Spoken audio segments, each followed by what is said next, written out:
And we used to have a contest.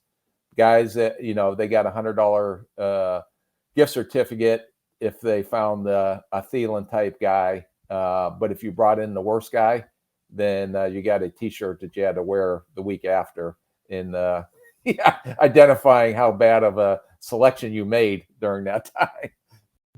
It's the Ross Tucker Football Podcast. Oh, yeah, it is.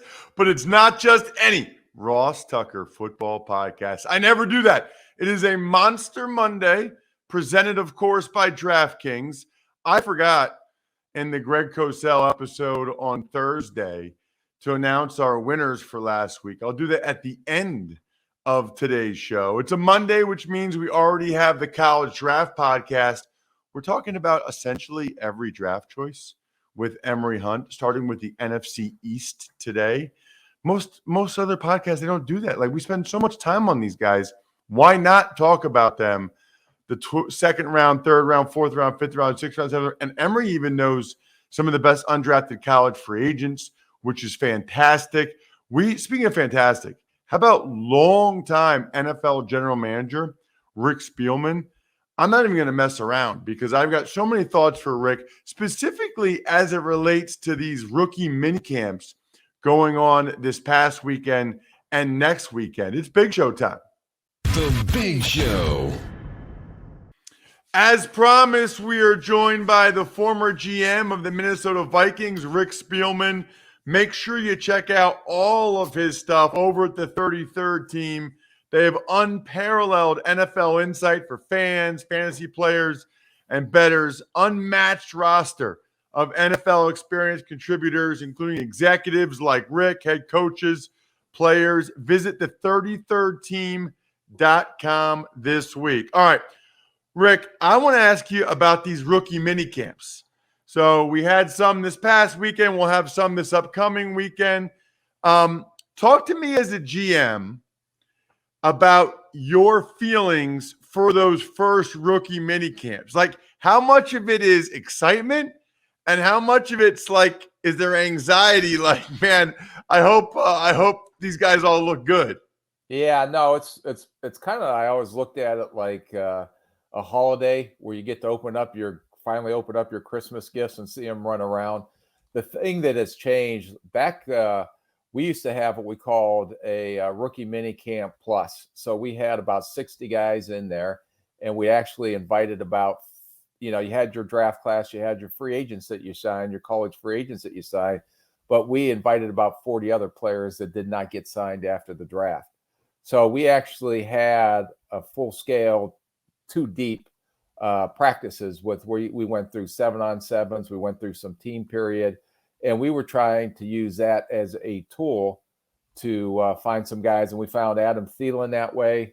We found C.J. Ham that way, who's a starting fullback. We found Marcus Sherrills, who ended up being a really good punt returner for us. So we try to still continue to find guys that maybe slip through the cracks. What's different nowadays, and you have to be conscientious of, is a lot of these draft picks especially come in and look at how many top 30 visits they've been on and how are they in football shape. I mean, we had guys that will come in 10, 11 visits, and then the coaches get all excited because they want to go, we get to coach again finally on the field. But there was a lot of soft tissue injuries. So you got to kind of balance both worlds if you can. That's really interesting. Back in my day, I always feel so old saying it, Rick, but like 2001, there was no rookie minicamp. The minicamp the weekend after the draft, I got there to take my physical, and I was looking around, and it was like Jeff George, Big Daddy Wilkinson, Bruce Smith, Darryl Green. I was like, holy crap. Like, these are all the guys I've been playing in Madden with. But at some point, Rick, it felt like half the team just did rookie mini camps, half the teams did full squad.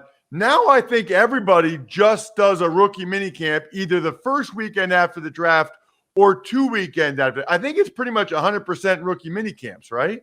Yeah, and why that has changed is because a lot of them will come in and then start into the off-season program after that. But you can have that 3 days to get them caught up to speed on how you line up in a huddle, start implementing the playbook and installing offense and defensive schemes. So it's become more of a teaching session, and to get them, into the off-season program, down in the weight room, start doing the conditioning to kind of see where they're at, and then slowly put them into your OTAs with the veterans, because the veterans nowadays are not allowed to compete or practice or even be out on the field in the rookie mini camps. But there are some veterans that aren't signed that may show up, and you may want to try to put them in there. So yeah, it's changed definitely. I remember when I came out, and I was nowhere as good as my brother Chris. My first rookie minicamp, that's all you had was a 3-day minicamp. Then the vets went back home. There were no OTAs. And my first they didn't have Madden back then. So first guy I lined up against was Kellen Winslow when I was a linebacker. And I didn't know whether to cover him or to ask him for his autograph or how does this work? And then the first snap in one-on-one drills, I got spun around like a top, and I said, yeah, probably the front office may be the best route for me to go after that experience. So, Rick, I played right guard at Princeton. Oh, I know who you are. Yeah. Yeah, no, but then I get to Washington for my first mini camp, and they had me at right tackle, and I was with the twos because some other kid failed his physical or something.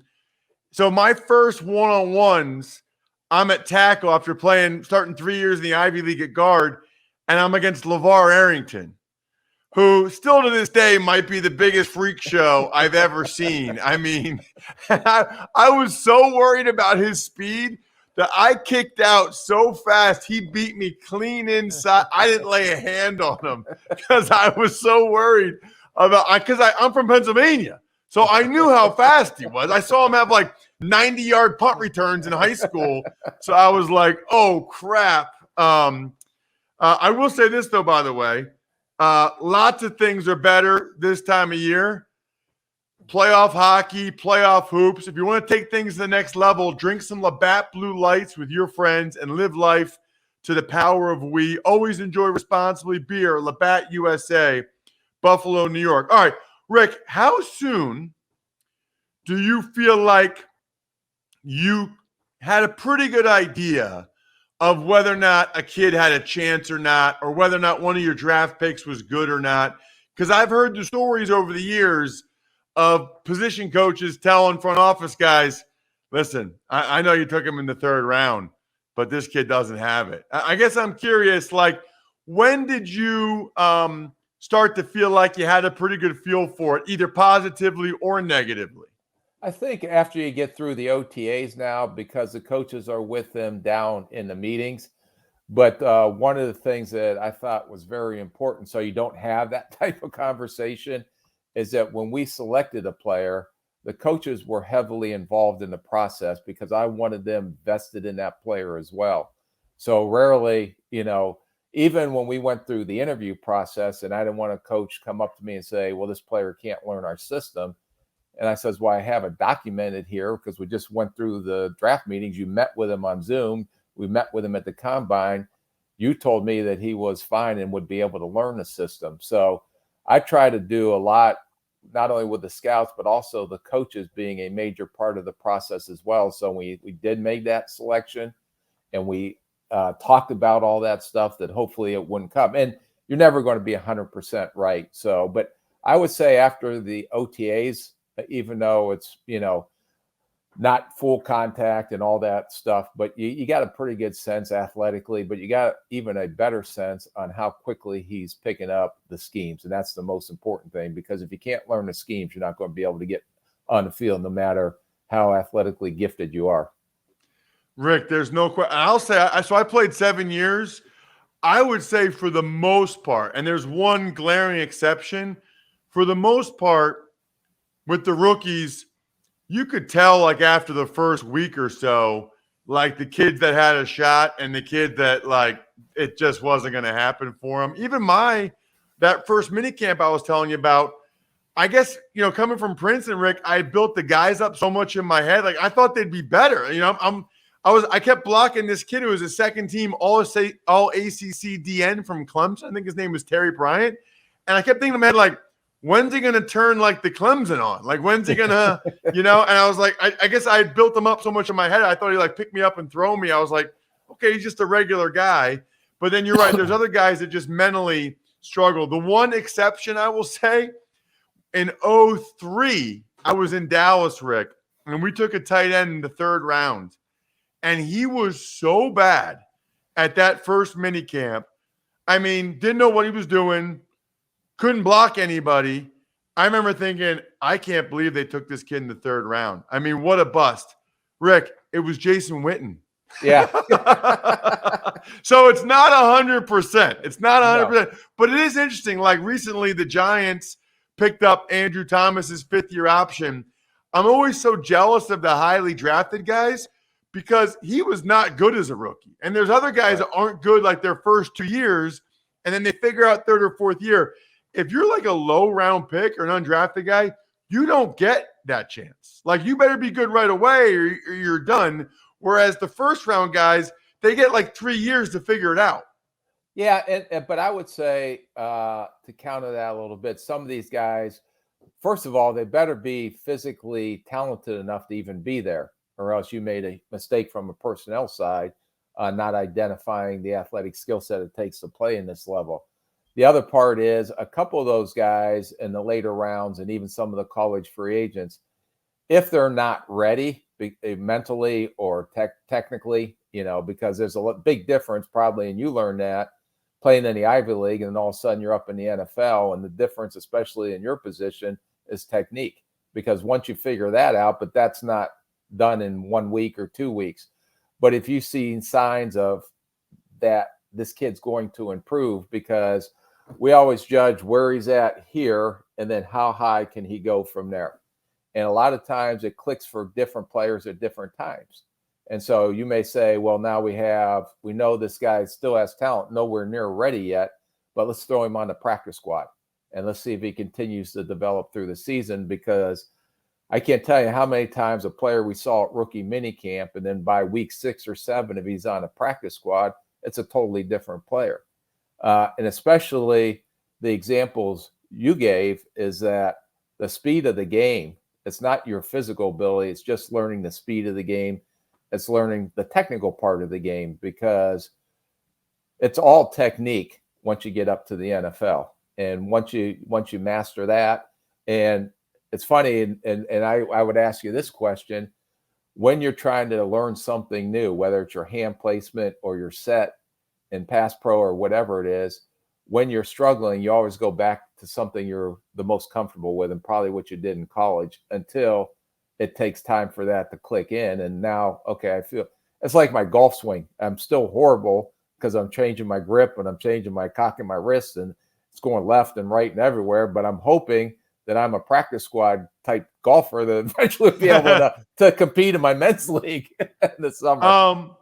Rick, 2 more quick ones. So when you they didn't have tryout players when I was in the league, but now that's a really big thing where all these mini camps, like I see these kids, some kids go to a tryout both weekends. Yep. Some kids, just go to one.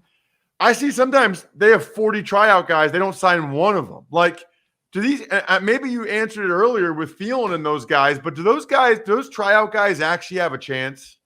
Now, some of them are there for space eaters, so you can line up 11 people up front, so you can run some kind of a full offense, even if you're not going to compete against the defense, just so if you just drafted a quarterback or your main guys, so they can get used to that as well. But, back in the day when I got signed as a free agent, there wasn't a roster limit. So there was 140 guys at camp every year.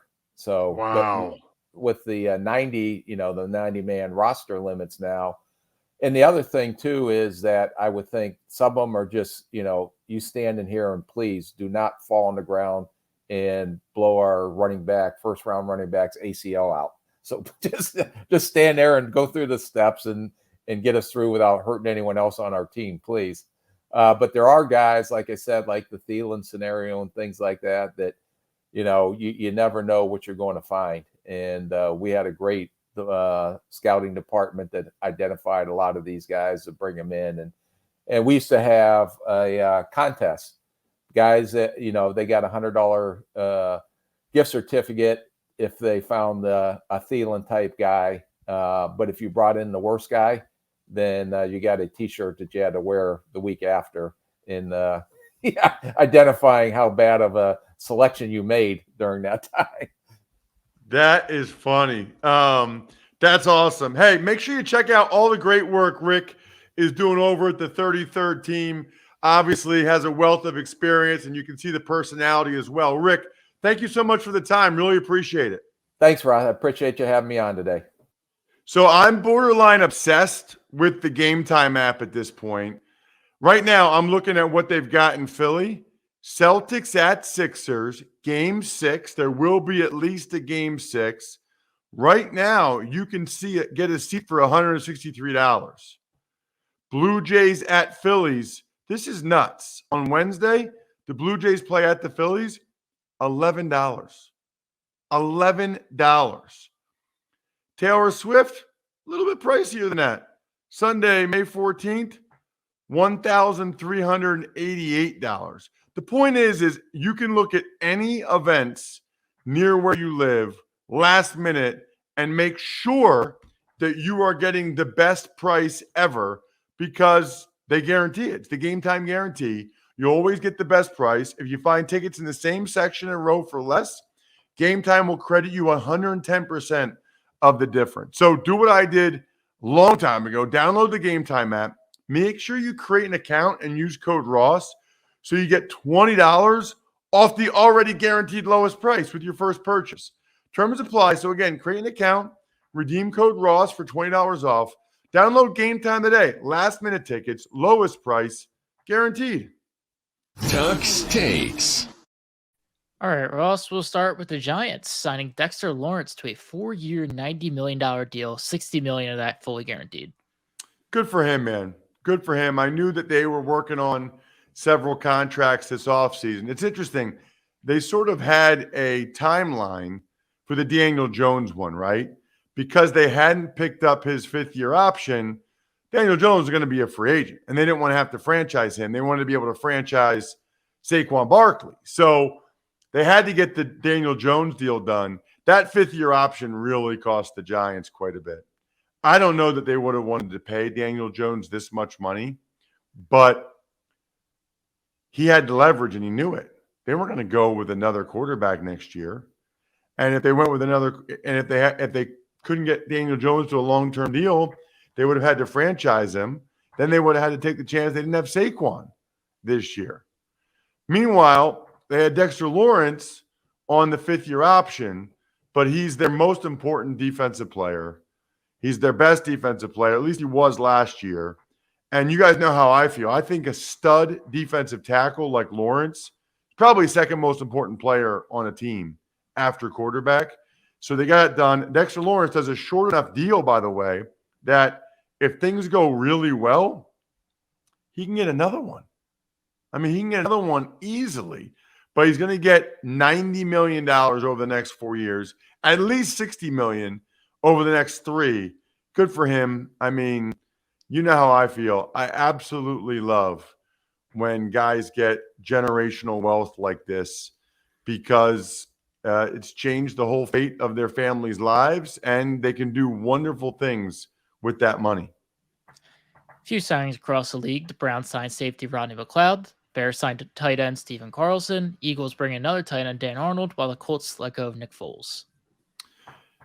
I'm kind of interested in all these signings. So Rodney McLeod, I thought there was a chance at some point this offseason that maybe the Eagles would bring him back, but I guess they feel like that ship has sailed. He played for the Colts last year. Rodney, very smart, very physical. Stephen Carlson of the Bears, that's a Princeton guy. That's a Princeton wide receiver. At one point, Stephen Carlson and Jesper Horsted were Princeton's 2 wide receivers. Now they're both tight ends in the NFL. Dan Arnold has gotten a lot of playing time for a bunch of different teams, but never quite really put it all together. He's a former wide receiver that moves well. And then Nick Foles, obviously, what a career for Nick Foles. I think he's made like $85 million. Good for him, man. He's 34. This could be it. But as I think he said, there's a lot of years where he thought it could be it. And then somebody signs him or trades for him or whatever. And he's like, yeah, I'll keep playing. You'll pay me more money to play football? Sure. The NFL announces the latest international pathway program players, including 6 guys from Nigeria. So cool. So cool. And I think I got to get him on the show. We got to write this down, Jack. I want to get OCU Minora on the show because I think OC has been critical in the growth of American football in Africa in general, Nigeria, obviously, in particular. They've started programs there to try to introduce some of these young men to the sport of American football. And it must be going well enough that they've got 6 guys that they feel comfortable putting on NFL practice squads. They don't put you on an NFL practice squad unless you have some idea what you're doing. They don't want to get any of the star players hurt or the starters, right? Like, you can't be somebody out there that doesn't know anything about football. So I love this. Whether it's OC or someone else that's familiar with the program, I really want to hear more about what's going on with the NFL in Africa. We are starting to get more and more players from some of these other countries, Germany and Mailata from Australia, that are starting to make an impact in the NFL. Some real cool news out of Seattle. Tyler Lockett's real estate company is now the official realtor of the Seahawks. So fascinated by this, and I really want to maybe even talk with Andrew Brandt on Wednesday. Andrew might be Wednesday's guest. I don't have one lined up yet because, you know, the NFL has to make sure there's no salary cap circumvention going on here, right? Like, they can't be like, hey, Tyler, we're not going to give you a contract extension, but we'll let you be the official realtor of the Seahawks for like half of what it would normally be. Can't have that. Cannot have stuff like that going on. So I'm sure Andrew Brandt, or at least some of the other teams, are inquiring. I'm sure there's some way to identify fair market value, and then from there, make sure Tyler's paying that fair market value. It's interesting, though, because he still gets more value out of it because he's still on the team, right? It's like a tie-in. Sixers fan Micah Parsons is reportedly bulking up for a full-time defensive end role. That is interesting. Now, I don't know if they want to have him at the end all the time, so teams are running at him all the time. And also, I thought there was some value in moving him around a little bit to different spots. But here's the thing. Even if you're at the end, they can still move you around. You know, they call that a spinner or a joker. You know, Jason Taylor, guys used to do that. But I know this much. Anytime they dropped him into coverage last year, really the last couple of years, was a missed opportunity. Taylor Lewan is suing the Titans for ACL surgery miscue. Right. He did it twice. Once in 2020, once in 2022. I guess it's James Andrews, Dr. James Andrews, like the well-known guy. That's another one I need to ask Andrew Brandt about, because I was always under the impression that there was some protection for team doctors against malpractice lawsuits like this. So maybe I'll reach out to Taylor. Maybe we'll get Andrew Brandt on, because otherwise there'd be a lot more lawsuits of team doctors. There's some protection that I believe that they had.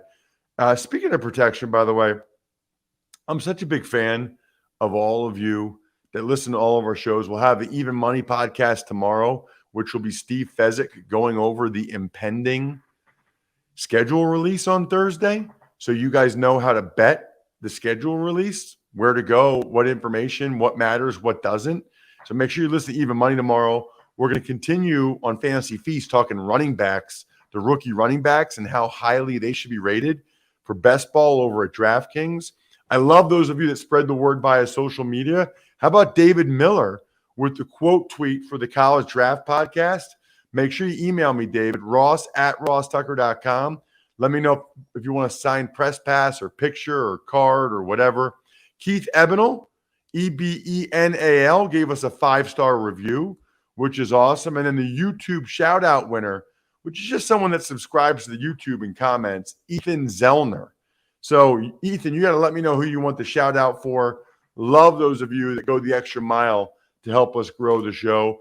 Love the fact that we'll have college draft today, and we'll be back on Wednesday here on the Ross Tucker Football Podcast. I think we're done here. Thanks for listening to the Ross Tucker Football Podcast. Make sure to also subscribe to the Fantasy Feast, Even Money, Business of Sports, and College Draft. All available at Apple Podcasts, rosstucker.com, or wherever podcasts can be found. But we're not totally done, because I want to make sure, number one, all of you go to myfrontpagestory.com for the best Mother's Day gift ever. I know a lot of you still haven't gotten anybody a Mother's Day gift. The mothers in your life, myfrontpagestory.com is where it's at. Other websites I'm a big fan of that get shout outs because they are listener-owned businesses. Backofficescheduler.com, Evergreen Economics, go-bengals.com, steakhousesports.com, humanheadnyc.com, Sporticulture, and Pizza Boy Brewing. Check out the college draft today for sure. Obviously, Even Money on Tuesday, Fantasy Feast on Wednesday. We'll have another RTFP Wednesday.